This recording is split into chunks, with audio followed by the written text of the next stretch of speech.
Un groupe d'amis peut vous snober, ne plus vous parler parce que vous évoquez vos recherches spirituelles ouvertement. On va moins vous inviter aux événements, on va moins vous parler, on va moins partager les délires de groupe avec vous. Et vous allez sentir qu'il y a quelque chose qui cloche. C'est qu'au final, les gens s'éloigneront de vous, que vous êtes trop lourd avec votre sujet spirituel. Vous allez censurer votre âme dans un groupe social. On ne respecte pas mon cursus.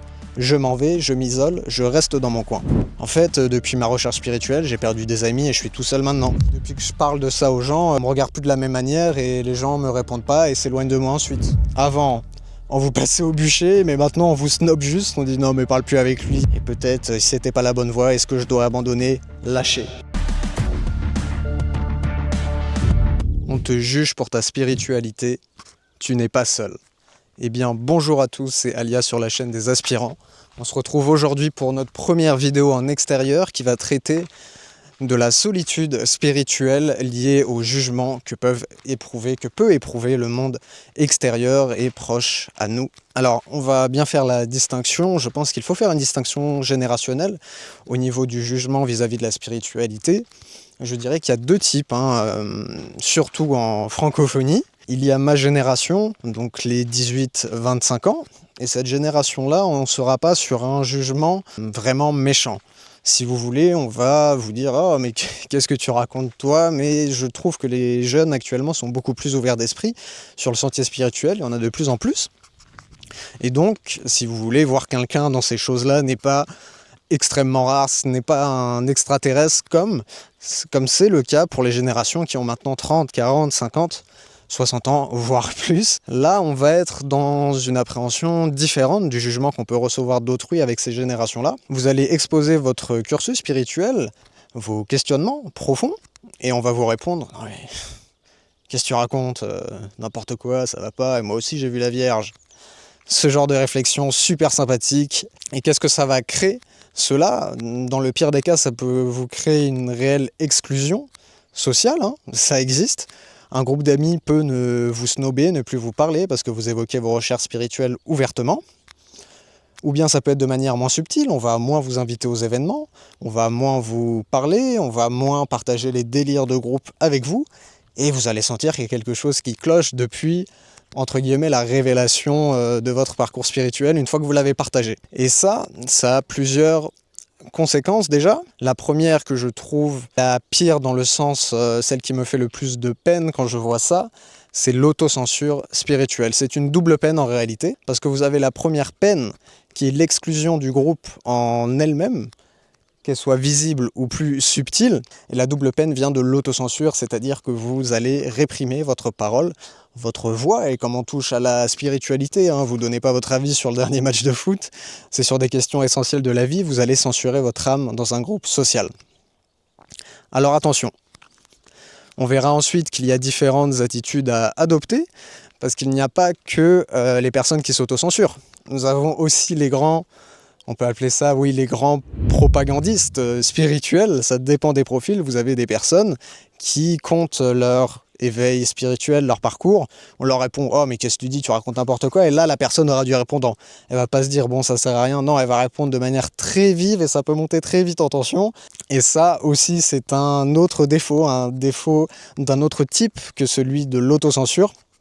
C'est qu'au final, les gens s'éloigneront de vous d'eux-mêmes parce que vous êtes trop lourd avec votre sujet spirituel et que parfois ça n'intéresse absolument pas votre interlocuteur, contrairement au premier cas de figure, l'autocensure qui, elle, vous créera une exclusion du monde extérieur, mais ce sera de votre part. Vous allez vous dire « Ah bah tiens, on me critique, on n'est pas d'accord avec mes idées spirituelles, on n'est pas d'accord, on ne respecte pas mon cursus, je m'en vais, je m'isole, je reste dans mon coin. » Et rester dans son coin, ça peut paraître tentant. Pourquoi ?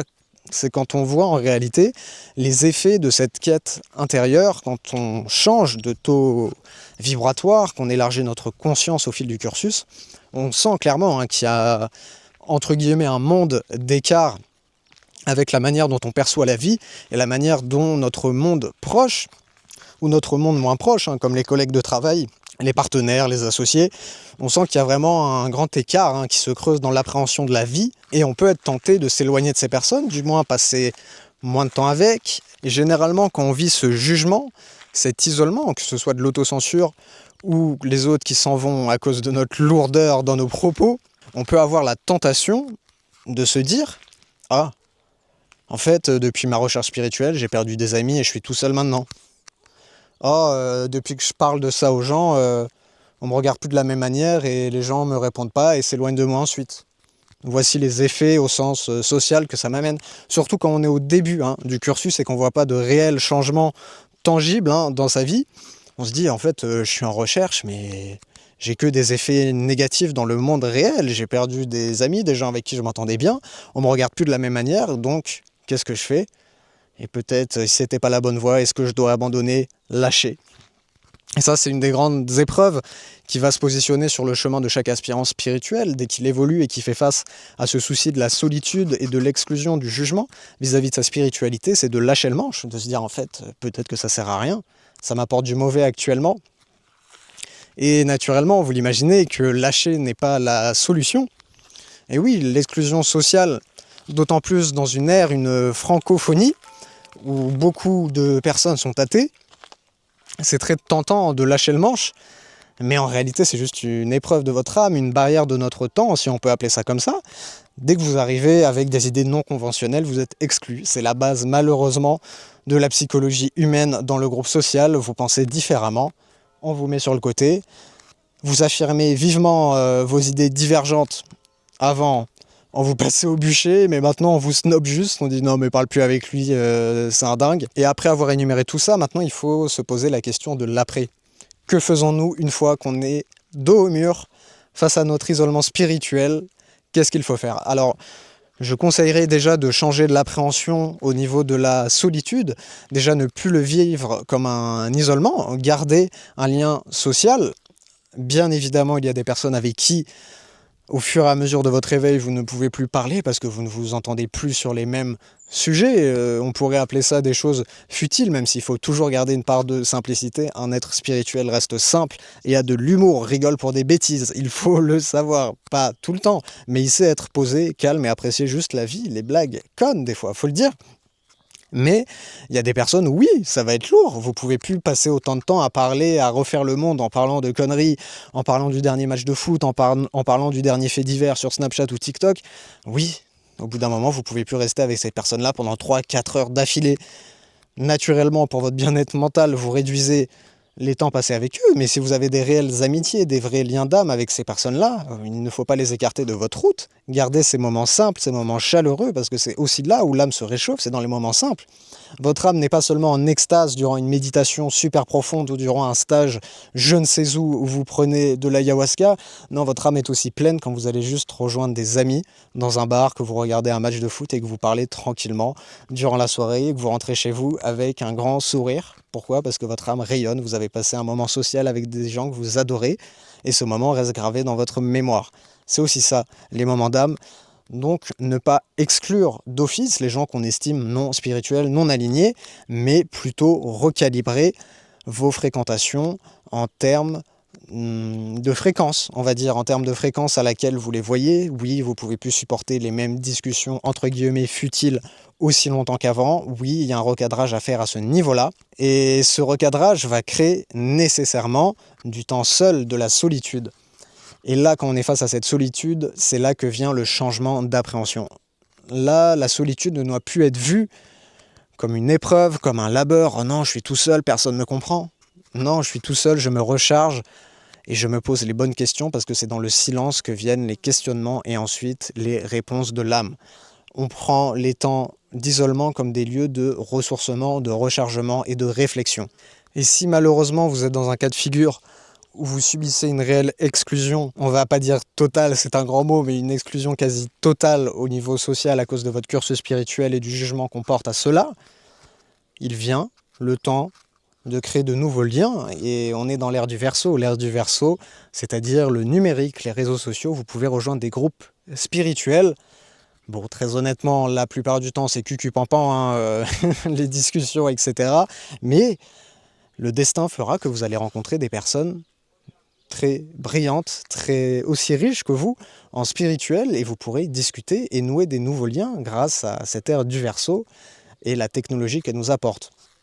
Rejoignez des groupes spirituels, rencontrez de nouvelles personnes, et ça va aussi faire taire la voix de votre ego qui va vous faire flancher, vous dire « mais je suis seul dans ce délire-là, personne ne me comprend ». Non, vous allez vous rendre compte qu'en fait, vous n'êtes pas seul, nous sommes seulement une minorité vis-à-vis de l'humanité, mais nous sommes bien présents, nous sommes bien des milliers sur Terre à être dans un cursus spirituel. Et l'ère du numérique nous permet de nous rejoindre à distance. Donc n'hésitez pas à rejoindre des groupes spirituels en ligne. Et ensuite, il faut aussi faire un point au niveau social. Au fur et à mesure que vous grandissez sur le parcours spirituel, que la fusion âme-personnalité s'opère de plus en plus, vous allez changer de manière d'être au niveau social vis-à-vis du dévoilement de vos recherches au groupe. Vous allez comprendre qu'il y a certaines personnes à qui il ne vaut mieux pas parler de cela. Pas parler de cela non pas par autocensure, mais parce que vous savez pertinemment qu'en l'état actuel des choses, cela ne va avancer à rien. Vous allez partager une recherche spirituelle avec quelqu'un qui n'est pas prêt à entendre et qui parfois va vous répondre de manière virulente et recréer le premier schéma d'exclusion. Mais c'est différent de l'autocensure. Pourquoi? Parce que là, vous êtes supervisé par l'âme et vous êtes bien, si vous voulez. Que votre ami, que votre collègue ne comprenne pas votre spiritualité ou soit totalement en désaccord avec ça, et alors? C'est pas grave, chacun a son temps pour découvrir la spiritualité et vous n'allez plus vous causer de tort vis-à-vis de ça, vous allez rester quelqu'un de simple, parce que je le répète, un être spirituel reste quelqu'un de simple dans la vie de tous les jours, il ne se prend pas pour un grand monsieur, il ne se prend pas pour quelqu'un qui a 20 étages au-dessus des autres, je suis le grand maître et vous êtes des petits élèves ignorants qui n'ont pas encore étudié la spiritualité, non, il reste simple. Et il va rester dans la simplicité avec ces gens-là. Pourquoi? Parce qu'il faut garder du skill social. S'il y a une personne qui n'aime pas la spiritualité, et que vous êtes obligé de côtoyer, et souvent c'est au boulot que vous êtes obligé de côtoyer, et c'est pas grave, on parle pas de ça, on parle du boulot et que du boulot. Si vous avez un ami avec qui vous partagez une passion en commun, on va dire le tennis, eh ben on parle du tennis ensemble ou de la vie de tous les jours, mais on n'élabore pas la spiritualité parce qu'on ne tombera jamais d'accord dessus. Et il faut faire un point aussi sur la réaction juste à avoir quand un proche non intéressé par la spiritualité va venir vous demander conseil, il traverse une mauvaise passe dans sa vie, mais vous sentez que c'est profondément relié à un travail spirituel, mais la personne n'est pas prête à entendre cela. Comment faire? Et bien là, vous allez adopter l'attitude la plus juste sur le moment. Une fois que vous êtes guidé par votre âme, vous aurez les bons mots, simplement, pour le guider. Parfois, ce n'est pas un discours. Si un ami vient vous raconter une misère qu'il a vécue et que vous sentez que c'est un plan pour son âme, rassurez-le, simplement. Laissez-le déballer la chose sur le moment. C'est uniquement ça que vous pouvez faire et c'est aussi votre travail d'âme à ce moment-là. Vous ne devez pas être en mode « Oh, mais de toute façon, tu vas rien comprendre à ce que je vais te répondre, ça sert à rien de parler de ça. » Non, vous êtes là pour le rassurer. Sur l'instant, bien évidemment. Si vous avez un ami qui vous harcèle tous les jours parce qu'il a des problèmes, stoppez, c'est toxique. Là, on parle évidemment de cas normaux. Hein. Un ami qui a un souci de temps en temps comme tout le monde et qui vient vous demander conseil et réconfort, adaptez-vous à son niveau de conscience. Et bien évidemment, je ne dis pas ça sur un air pédant, adaptez-vous à son niveau de conscience parce qu'il est trop bête pour comprendre. Non, chacun a un temps, chacun comprend les choses de manière différente. Vous pouvez très bien expliquer des choses spirituelles avec un vocabulaire simple. Vous n'êtes pas obligé de parler d'âme, de réincarnation, d'épreuve de l'âme. Non, vous pouvez rester tout aussi simple et tout aussi vrai. Et ensuite, au fur et à mesure du cursus, la solitude devient quiétude de l'âme et le social reste simple et peut partir en profondeur avec les personnes qui sont aptes à vous entendre. Mais le sentiment d'isolement dur, spirituel, cesse. L'exclusion sociale cesse parce que vous avez réussi à développer du skill social, vous avez réussi à adapter les bons mots, à ne pas parler de vos recherches à n'importe qui, à ne pas vous dévoiler entièrement à n'importe qui, parce que vous avez connu les effets néfastes de cela. Et bien voilà, on a terminé pour cette première vidéo en balade en nature. J'espère que le format vous plaît. Ce n'est que le premier épisode, on enchaîne. Moi je vous dis à la prochaine. Ciao!